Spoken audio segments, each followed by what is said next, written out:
Theater Corner is brought to you by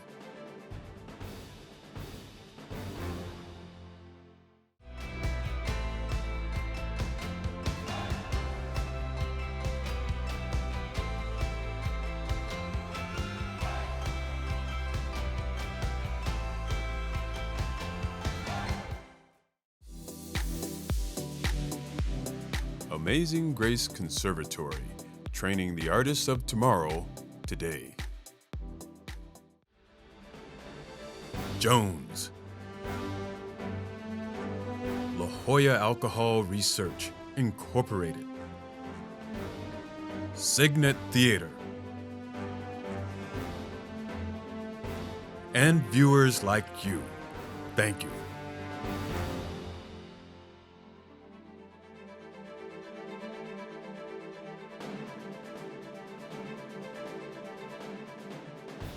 Hi, I'm Michael Taylor, host of Theater Corner.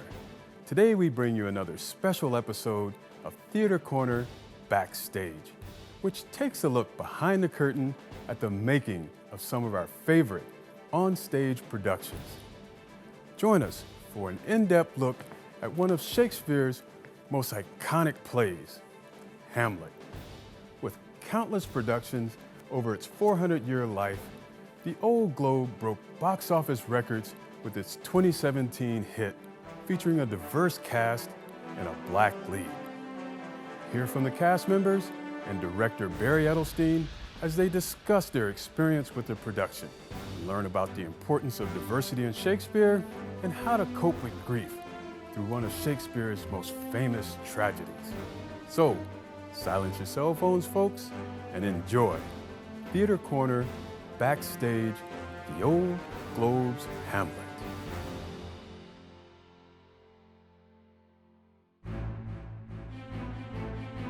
To be or not to be, that is the question. Whether 'tis nobler in the mind to suffer the slings and arrows of outrageous fortune, or to take arms against a sea of troubles, and by opposing, end them? To die, to sleep no more. Spoken by the titular Prince Hamlet, William Shakespeare's tragedy is one of the most popular and most quoted plays in the English language.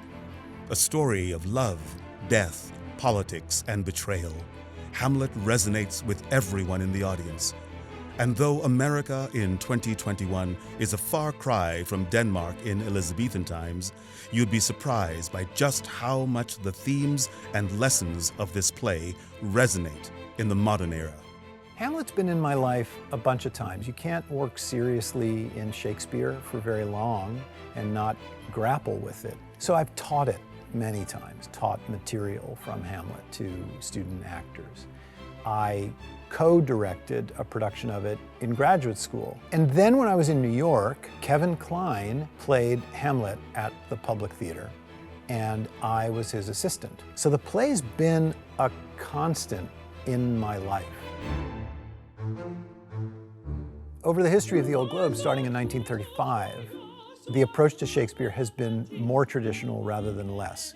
From time to time, there have been productions in modern dress. From time to time, there have been productions shifted in time period. But the preponderance of work at the Old Globe has been really elaborate period work. There's just been an aesthetic decision kind of made by consensus by the audience over the years of saying, yeah, this is how we like our Shakespeare to look somehow in keeping with the vibe of the play itself, the time of the play itself. I did a modern dress Winter's Tale when I first got here. I did an Othello set in Napoleonic Europe, so I've done plenty of time-shifted Shakespeare. But when it came time to do the Hamlet in 2017, I thought I'd really like to keep it in its period, and by giving the audience that familiar entry into the play visually, I can then take them on a more elaborate ride to certain thematic things that I wanted to explore. I could allow a certain kind of very, very theatrical, at times even operatic expression. A villain kills my father, and for that I, his sole son, do this same villain send to heaven. He took my father grossly, full of bread, with all his crimes broad blown, as flush as May.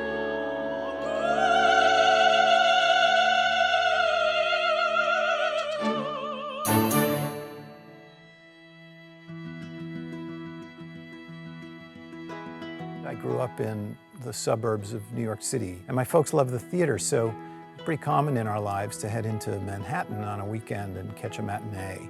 Broadway, mostly musical theater stuff. My folks loved that. So I was always doing theater as a kid. And when I went to college, I knew I wanted to continue doing it. I ended up at Tufts University, which is outside of Boston. That's when I really kind of discovered the theater, not just as the musicals, but art theater. The great European classics, Shakespeare, the avant-garde in America. And I had this sort of wonderful, eye-opening experience, right? It's what college is supposed to do, and show you that there's a world beyond the little universe that you knew. When I graduated college, I thought, okay, now what am I going to do? I might go to graduate school, maybe I should go to drama school. And so I found myself at Oxford, where I studied Shakespeare, which featured me getting in trouble for taking an antique Jacobean chair out of the college hall and using it as a prop without permission. I just ran in, I was like, that looks like a nice chair. So I grabbed it. Next thing I know, I got summoned by the master of the college and given a talking to about how Jacobean furniture is not meant to be appropriated for student productions. It was an amazing period of, deep immersion in Shakespeare. This was the late 1980s. And it was at that moment that I decided this is what I wanted to do. I wanted to have a life making Shakespeare. There was a new head of the drama division at Juilliard in New York, and he was looking for somebody to teach Shakespeare. So I went and taught Shakespeare, where Jesse Perez, who's now the head of the Old Globe's actor training program, was one of my students. When I met Barry, I was intimidated by him. He was such a Shakespeare guru. Like, I felt like he knew every play. You could ask him a question about any character. And as we know, the Shakespeare canon is not small. But I just remember the passion he expressed. He would recite Shakespeare with nothing but passion. I was like, oh man, how did he become himself? And where did he come from? And where do you find the time to read that much Shakespeare and know it that well, And the truth is, the more I got to know him, the more I started to realize that he was just a man wanting to make theater. I got a call from a guy named Tom Hall, who was once upon a time the managing director of the Old Globe, but is now a headhunter who hires theater executives. And he said, the Old Globe's looking for a new artistic director. What do you think? And I said, oh my God, amazing. Are you kidding? San Diego, with, at that time, 2 young kids. My daughter was 5 and I had a newborn, had a baby on the way. And I get to be in charge. And there's 3 amazing theaters, and it's one of North America's great Shakespeare theaters and has been since 1935. How fast can I sign up? So I went through a series of interviews with the board of the Old Globe, and in 2012, to my joy and excitement, they hired me.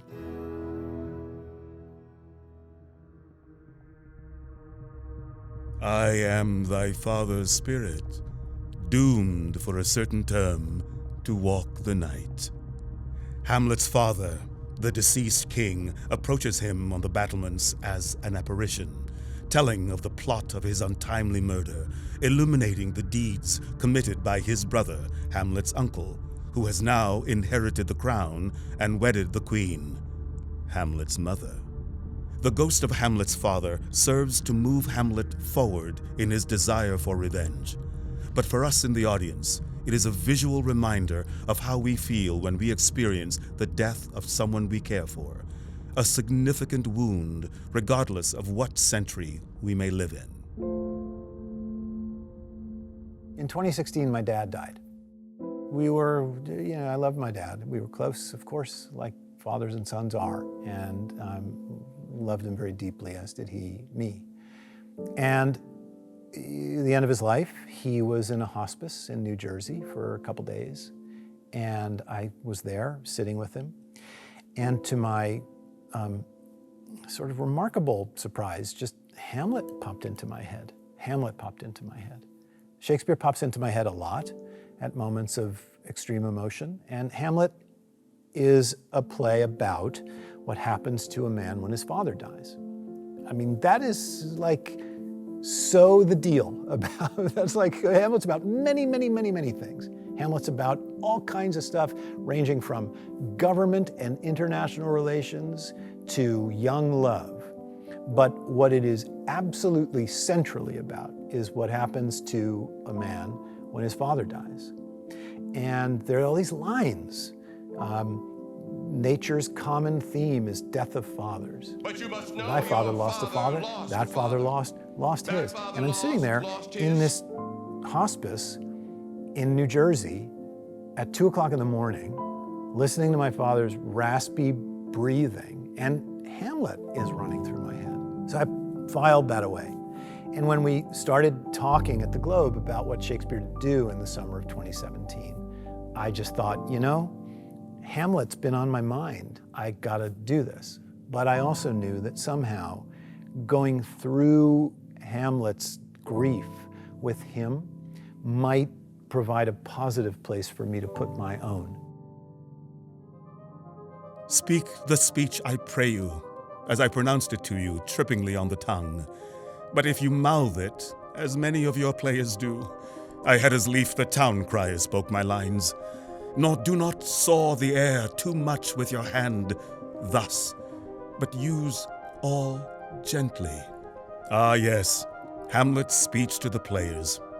To prove his uncle's crimes, Hamlet puts on a play within the play. What do you call The play? Mousetrap. The Mousetrap. In the performance, the players reenact the murder described by his father's spirit, just to see how the king Poison in jest. reacts. No offense in the world.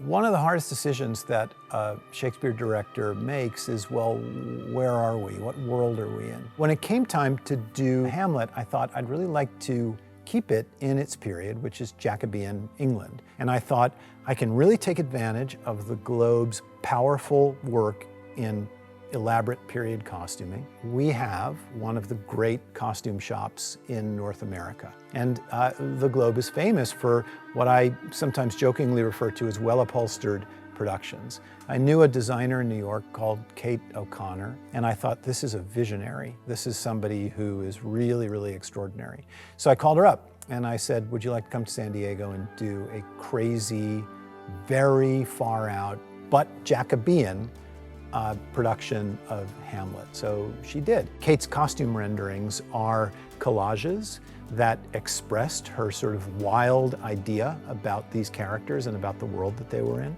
Many of the women's gowns in our production of Hamlet were built from scratch, but a lot of the other stuff was, we're gonna take this production and that production and kind of collage the stuff together. But how are you gonna do a ghost? The ghost of Hamlet's dead father shows up and walks around. The text tells us that he's in armor, but that's all we know. Sometimes he's just human. Other times in the movies you can do special effects and give him an aura. What are you gonna do? You're gonna make him look really dead and decrepit? Or are you gonna make him look robust? Is he gonna be larger than a normal human being? Is he gonna be smaller? How do you do it? So we got talking about it, right? And here's how theater works, is that no one person ever has an idea. People spitball stuff and throw ideas around. And so we said, okay, he's got to be armed. And honestly, I can't even remember who it was who said, well, what if he lights up? What if somehow he's glowing? The ghost costume is just an incredible design, because it's made out of fabric that's actually made out of plastic. But what runs through it are thousands and thousands of streams of fiber optics. And I've got like 8 different battery packs attached to me, and through the control booth, they light me up, and I look like I'm about to go into the space shuttle and go to the moon. Man, you know. So we decided to go down that route and got a wonderfully expressionistic, colorful, very, very rich and elaborate world out of costumes. To be or not to be? That is the question. The central concern of the production was really about the looming presence of this dead father in Hamlet's life. The set designer, Timothy Maccabee, came up with this great idea to make that metaphor present in the show. A giant statue of the dead king, huge thing, that loomed over the stage in the production. They gave us a photo from a French suit of armor in the scale. That we knew that it needed to be 11 feet tall. And so those were the parameters that we had. Luckily, we also had this suit of armor in our stock that we could refer to. And the tricky part at that point was deciding how we were gonna build this, because we knew we didn't want to build a whole suit of armor out of steel. That would be too heavy. So we yielded to making it out of plastic. We ended up purchasing a pizza oven so we could take sheets of this plastic and actually put it into the pizza oven, get it to just before a melting point, and then take it out and form it over the blanks that we created. My father's spirit, doomed for a certain term to walk the night. Whenever we do a show outside on our festival stage, we know that we need to account for weather. The banquet tables will use an oil-based sealer. All of the other little desserts and foods were actually ones that we manufactured. So we have really good techniques at using spray foam. It's a great product for making pastries and breads because it creates this wonderful pillow. And you can color it really well once it seals over. A white latex caulking looks exactly like icing on a cake. And you throw that into a piping bag, you can make a great cake.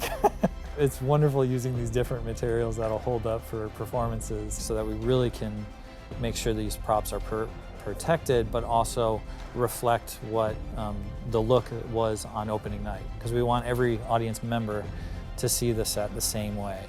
Shakespeare wrote his plays for an outdoor theater. The Globe in London had no roof. This space has a grandeur to it and an epic scale to it that somehow captures the cosmic size of Hamlet.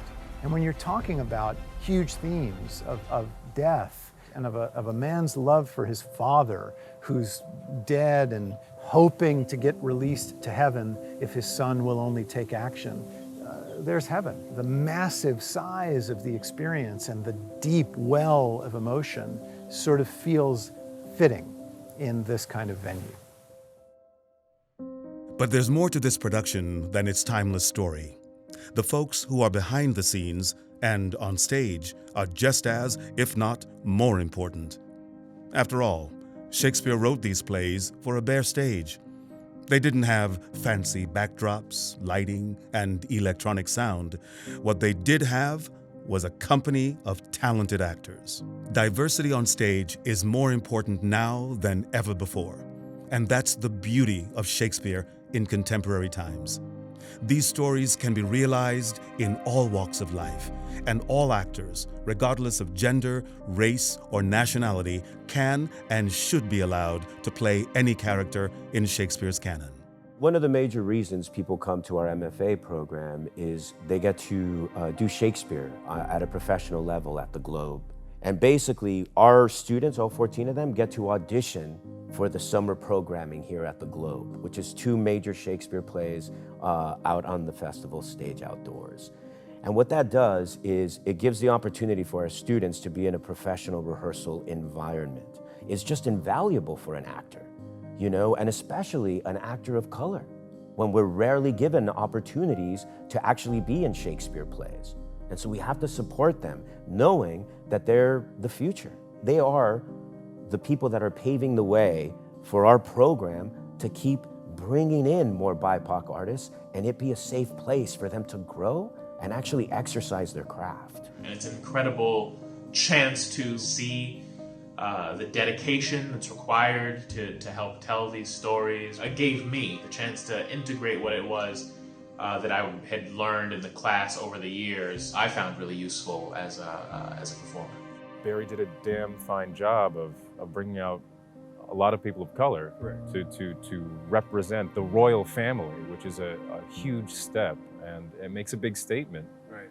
And we have such a great bunch of people, and Barry was such a good director, that the audiences don't spend any time thinking, oh, why aren't they Danish? Why don't they look Danish? Right. They're just enjoying the story, and we just happen to be mostly people of color. How do you cast in an open way and see American actors in this English playwright? How do we make it American stories?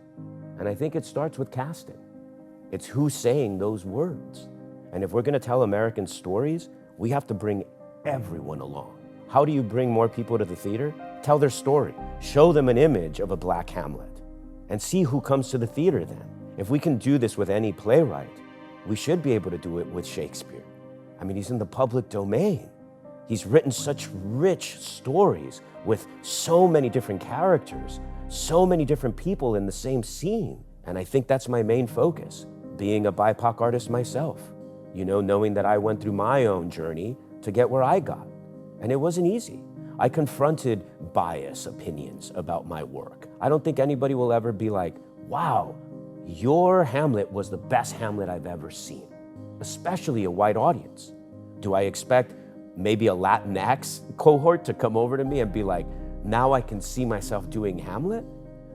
That's more important to me than the definitive Hamlet performance. It is a somehow mistaken reading to think that because Hamlet is the Prince of Denmark, he can only and entirely be one thing. The humanity of the role is encompassing. And if you talk to, and I know you've done this, Michael, you've talked to so many black actors in the course of your show, and they will tell you, especially if they're actors of a certain age, they've been told at times that Shakespeare's not for them.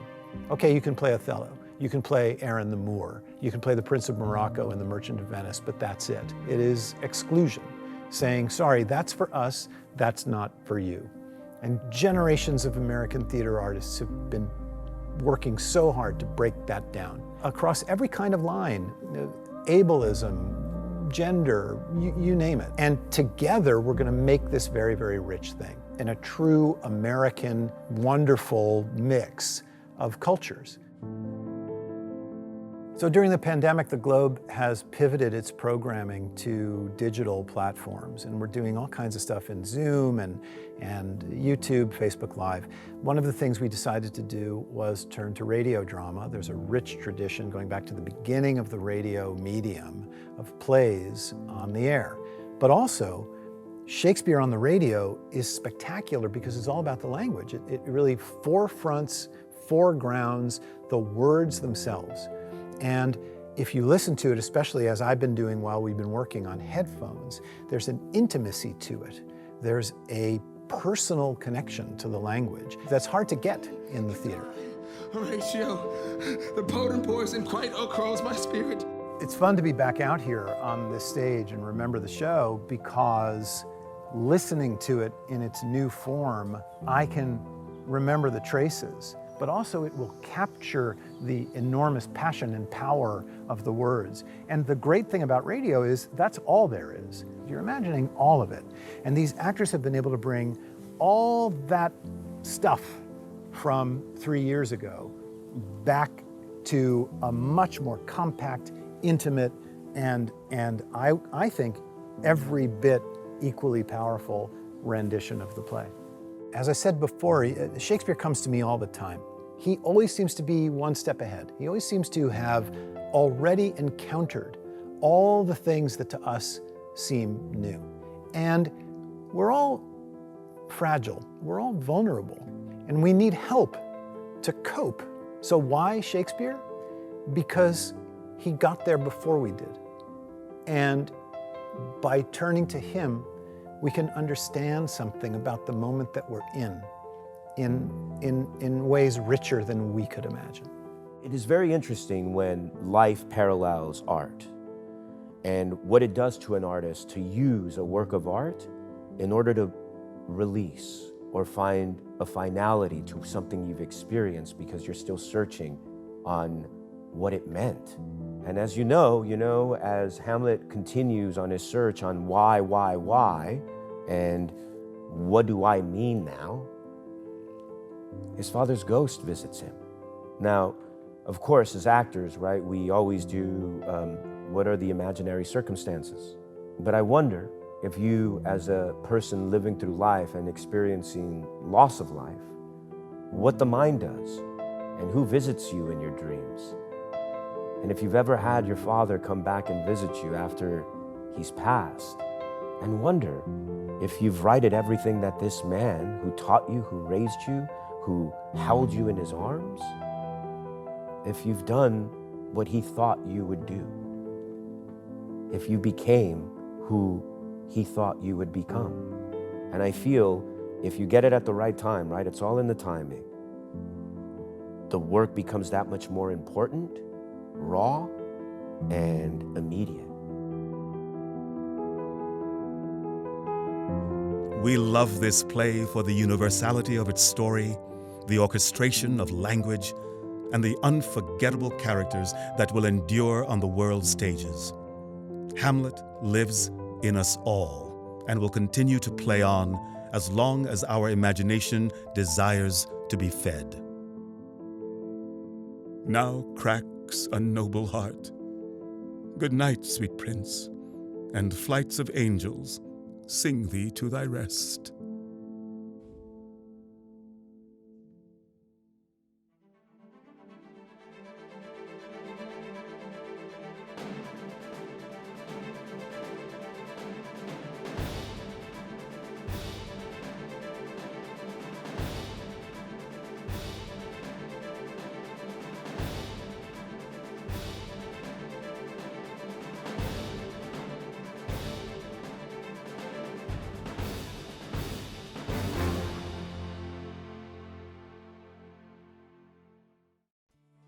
Support for this program comes from the KPBS Explore Local Content Fund, supporting new ideas and programs for San Diego.